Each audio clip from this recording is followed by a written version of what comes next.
Ninth class के exercise number 6.2, ये exercise number है 6.2 का क्वेश्चन नंबर 3 की बात करते हैं। ये फिगर दिया हुआ है, इसमें फिगर दिया हुआ है। इस फिगर में दिया गया है कि AB जो है समानांतर है CD का, और EF जो है ये यहाँ 90 डिग्री लंब बना रहा है, ठीक है ना जी। और इसमें ये जो दिया पूरा वैल्यू जो दिया हुआ है वो पूरा 126 डिग्री है। तो हमें 3 कोण ज्ञात करना है। कौन कौन? AGE, ये वाला कोण ज्ञात करना है, ये वाला कोण ज्ञात करना है। GEF,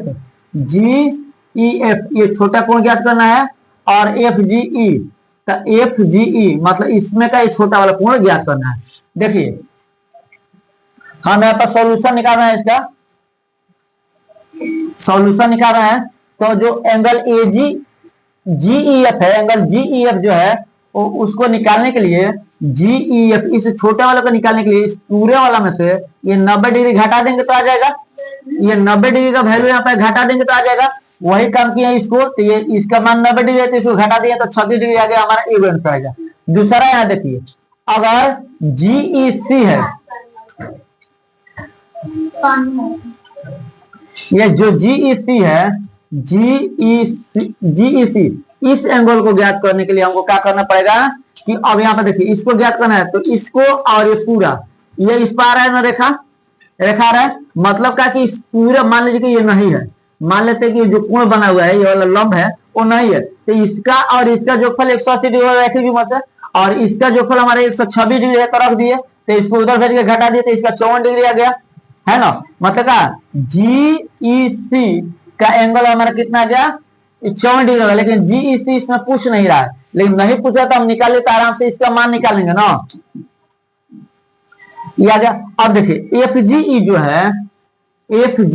जो है यह एंगल इस एंगल के बराबर हो, किसका? GEC के जो लाइन है इसके बराबर होगा यह एंगल। क्यों कि ये दोनों समांतर रेखा है, AB और CD समांतर रेखा, और GE जो है इसका तिर्यक रेखा होगा ना, तो एकांतर कोण इसका बराबर होता है। तो इसका वैल्यू इतना है तो इसके जगह पर फिर इसको 54 डिग्री रख देंगे तो हमारा ये आंसर ए हो जाएगा। अब देखिए अब हमको किसका वैल्यू निकालना है? AGE का इसका वैल्यू बाकी रह गया हमको निकालने को। तो इसका वैल्यू निकालने क्या करेंगे हम कि AGE और FGE दोनों को क्या करें? जोड़ दें। क्या? एंगल AGE और एंगल FGE, AGE मतलब इस एंगल को, और FGE इस एंगल को ऐड करेंगे तो 180 डिग्री होगा। किस? रैखिक युग्म से। किससे जी? रैखिक युग्म से, है ना। अब हम AGE का वैल्यू ज्ञात करना है, और FGE का वैल्यू हम निकाले थे। FGE का वैल्यू 54 डिग्री निकाला है यहाँ पर, तो 54 डिग्री रख देंगे बराबर 180 डिग्री, और एंगल AGE का वैल्यू कितना हो जाएगा? तो 180 माइनस 54, तो एंगल AGE का वैल्यू हो जाएगा कितना? 126 डिग्री। हमारा ये आंसर होगा, जो बाकी था इसका नहीं लेता। अब देखिए बात यहाँ पर होगा, हम इसको जो लाए थे ना ये वाला, तो डायरेक्ट यहाँ से कर सकते हैं इसको एकांतर कोण से। क्या जी? एकांतर को अंत एकांतर कोण से भी डायरेक्ट लिख सकते हैं। इस तरह जोड़ करके लाए हैं, उसे डायरेक्ट लिख करके भी ला सकते हैं, ठीक है। यहाँ देखिए यह चीज हमको दिया, PQ समांतर ST है, PQ बराबर 110 डिग्री है, और एंगल RST बराबर 130 डिग्री। QRS हम ज्ञात करना है। इसमें रचना एक करेंगे हम, क्या रचना करेंगे कि बिंदु R से, क्या बिंदु R से ST या PQ दोनों समांतर थे। ST के समांतर या PQ के समांतर हम खींच सकते हैं। ST समांतर RP खींचा, एक बिंदु कोई लिख सकते हैं RP, तो इसे R से यहाँ पर खींच देंगे RP, है ना, या फिर ऐसे भी लिख सकते हैं, है RP खींचा। अब क्या करेंगे? देखिए अब होगा ये क्या, इसमें ये है कि ये 100 डिग्री है, यानी कि एंगल PQR बराबर क्या होगा? यह इसके समांतर है, तो PQR बराबर क्या होगा? QRP, एंगल QRP हो जाएगा। क्या हो जाएगा? QRP हो जाएगा। तो QRP हो गया, मतलब किस एंगल से? तो यहाँ पर देख रहे हैं, यहाँ पर PQ समानांतर आरपी हो जाएगा। जब पी क्यू समांतर आरपी है मतलब क्या कि ये पूरा एंगल इस एंगल के इस कोण के बराबर हो जाएगा, किससे?